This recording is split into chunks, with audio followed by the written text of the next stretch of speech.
dan itu sudah mengakar. Contoh gini,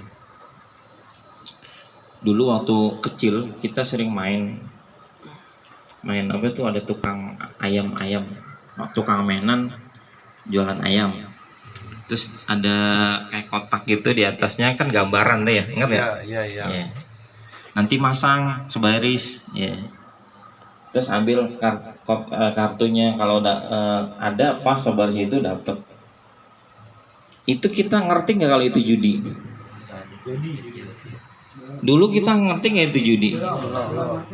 Nggak ngerti, tapi kita iya aja. Saya juga dulu pernah gitu kan, karena kita nggak ngerti, orang tuh kagak ngingetin, alim ulama nggak ada yang ngingetin, saya juga bingung ya. Itu judi yang kelas cere itu bahasanya ya.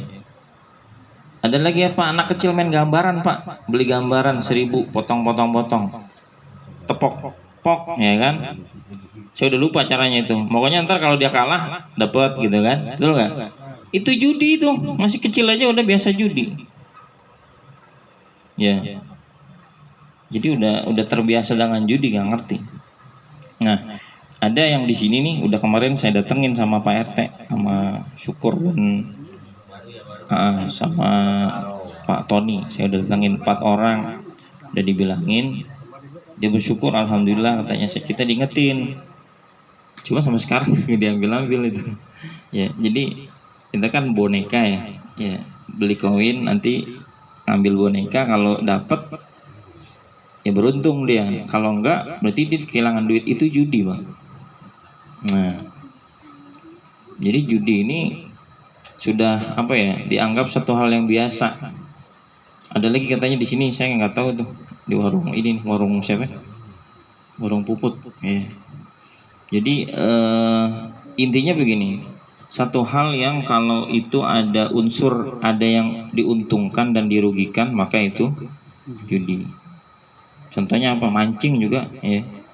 Mancing bisa jadi ada unsur judi ya, atau yang lainnya. Nah, maka ini harusnya kita sebagai masyarakat ini kita tanggap ya. Jangan sampai ada di lingkungan kita praktek judi walaupun kecil pak. Anak kecil nih kita liatin mainnya pak ya. Main gambaran ya kan. Iya nggak apa-apa main gambaran, tapi kalau kalah jangan diambil itunya ya, walaupun sepele pak ya, walaupun cuma gambaran, kagak ada apa namanya nilai seapa-apanya gitu ya, tapi dia udah terbiasa praktek judi, jangan, boleh kita bilangin anak-anak kita pak. Dia minta duit sama orang tuanya, nah, apalagi takutnya ntar duit gambaran itu saking banyak dijual lagi ya. Gundu ya kan. Kita dari kecil main gundu itu ya, sama itu gundu, praktek judi pak ya, baru ngerti kita sekarang. Saya bingung kenapa dari dulu orang tua kagak ada yang ngingetin gitu ya, apakah alim ulama juga nggak ada yang peduli begitu ya. Nah, kalaulah sampai itu menjadi harta yang kita makan, maka ada satu riwayat yang menyebutkan kullu lahmin nabata min haram fannaru aulabih. Setiap daging yang tumbuh dari barang yang haram, maka neraka lebih pantas baginya. Jadi kalau udah biasa makan dari yang haram, maka dia nggak pantas masuk surga, mampir dulu neraka itu ya. Dia apain? Dibersihin dulu ya. Ada cerita, ini mungkin sudah pernah saya ceritain, seorang sahabat namanya Abu Bakar ya. Sahabat Abu Bakar ini kita udah tahu ya, sebagai khalifah ya, pengganti Rasulullah yang pertama. Dia punya seorang hamba sahaya, yang hamba sahaya dulu dia dukun ya. Ini lagi ramai dukun juga nih ya. Cuma maksudnya di sini dukun yang bukan dukun beranak pak, bukan dukun patah tulang, bukan dukun apa, ini dukun yang mengandung syirik gitu ya. Dia dulu sebelum dulu masa kelamnya dulu dia pernah jadi dukun, dan dia pernah berjasa di satu kampung, dan dia membawa makanan dari kampung itu. Hasil dia dulu pernah ada jasa lah gitu. Nah, sahabat Abu Bakar ini lapar ya, saking laparnya ada makanan langsung dimakan, kagak pakai tanya. Maka si hamba saya nanya, wahai tuan, biasanya tuan ini nanya dulu makanan dari mana. Ini tumben katanya. Oh iya, saya saking laparnya katanya, saya baru nanya. Barulah diceritakan dulu, saya ini jadi dukun katanya. Ya. Pernah di satu kampung itu saya pernah apalah gitu ya, buat sesuatu. Dan tadi saya lewat di kampungnya, kemudian saya dikasih makanan ini. Ya, ini warok banget nih. Ya, kisahnya siapa? Sahabat Abu Bakar. Setelah itu dengar itu langsung dia muntahin semua yang dia makan tadi itu. Karena saking laparnya nggak bisa dicolok-colok mulutnya. Akhirnya katanya minum yang banyak biar muntah. Akhirnya minum banyak sampai muntah. Maka akhirnya ditanya, wahai Abu Bakar, kenapa kamu susah payah ngeluarin makanan yang udah masuk itu, kan kamu nggak tahu. Maka sahabat Abu Bakar katakan, setiap daging yang tumbuh dari benda yang haram maka neraka lebih pantas baginya. Alhamdulillah. Nah ini jangan sampai Pak. Ya.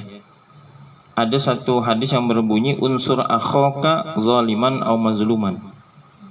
Tolonglah saudaramu baik dia zalim maupun dizolimi. Maka sahabat bingung, ya Rasulullah, kalau orang dizolimi kita tolong itu udah biasa. Ya. Bagaimana orang yang zalim kita tolong?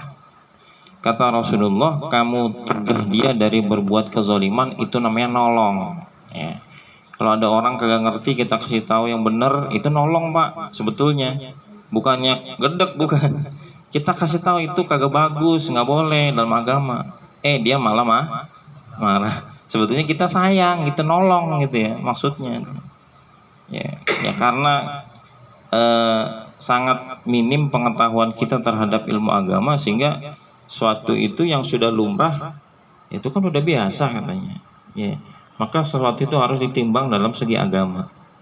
Nah ini pentingnya kita nih duduk dalam majelis taklim, majelis ilmu, ya kan. Seminggu sekali lah minimal ada pengajian, kita hadir. Pengajian bapak-bapak remaja datang dah tuh ya. Biar apa? Biar kita ngerti ya. Yang duduk dalam majelis ilmu aja belum tentu tahu gitu. Kan pembahasannya panjang. Ya. Satu kitab itu bisa bertahun-tahun dibahas ya. Kecuali orang yang belajar di pesantren. Nah, maka dari ini Bapak-bapak sekalian, kita harus ada peduli di kampung kita ini. Kalau ada praktek-praktek yang itu sepertinya mengarah perjudian, nah langsung Pak. Ya, mungkin kalau kita dari personal pribadi kayaknya nggak enak itu, maka langsung ngomong ke RT. Nah, RT ini bertanggung jawab Pak RT. Alhamdulillah RT kita ini peduli ya. Saya lapor ke RT, Pak RT begini-gini, langsung oh bagus tuh. Nanti konsultasi langsung kita datangin. Nah, bagus, alhamdulillah. Ya. Jadi kalau ada kerjasama masyarakat, pemuka agama sama ketua lingkungan, insya Allah berjalan. Ya. Nah, mudah-mudahan kita tidak ingin ada praktek-praktek perjudian baik kecil-kecilan maupun yang kelas kakap. Ya. Kalau udah biasa dari kecil judi, nanti udah tua, ya jadi biasa. Nauzubillah. Ya mudah-mudahan ya. Kita tidak ingin, mudah-mudahan kampung kita ini Allah bersihkan dari segala pekerjaan, perbuatan yang diharamkan oleh Allah Subhanahu wa taala. Kita berdoa kepada Allah Subhanahu wa taala ya. Khususan